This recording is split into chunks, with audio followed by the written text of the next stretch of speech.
matanong ko nga ito si ano.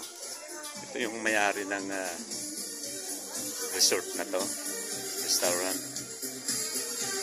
Sir, good evening. Ay, magandang gabi. Magandang gabi. Busy-busy ah. Eh, ganyan talaga para mabuhay tayo ng maayos. Ganun ba? Ang ganda ng ano pare. Sabihin na lang natin, resort, no? Ganda. Oo, resort. Resto bar to.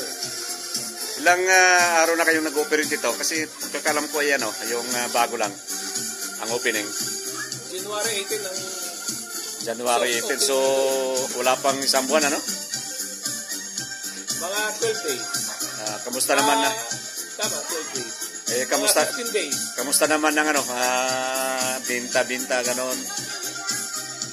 Okay lang? Dalawang nachos na tuna. Busy po siya. Isang dine-in. Ayos naman ang binta, pare? Okay naman. Hindi ka na nagbabiyahe? Puntang Japan? Schedule lang. Schedule. Oh. So, mag-i-stay ka muna rito dahil bagong open ang itong business mo dito sa Simara? Oo, sasamantalain ko na to. Wala ka bang sasabihin sa mga customer mo, sa mga magiging customer mo pa? Hello, sa mga taga Simara at sa bisita ng Simara, kung gusto niyo makatingin ng masarap na Simara ng luto, masasarap. dalawin niyo itong Pidapi. Pidapi. Sitio Pidapi.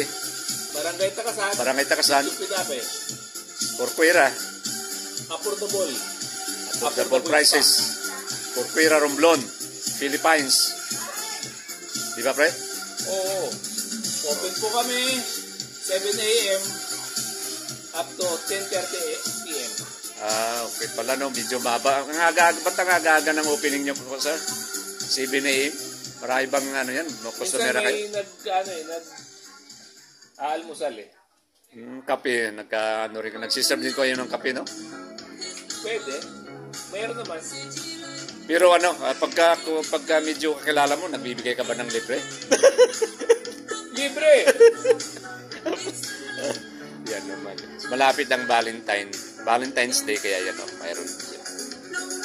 Ganda, di ba? Sige, pre, salamat sa pagpapa-unlock ng itong usapan natin, ha? Kiligin niyo po, sariling atin. Okay, siyempre, tangkilikin talaga po yan. Happy Valentine's Day, advance.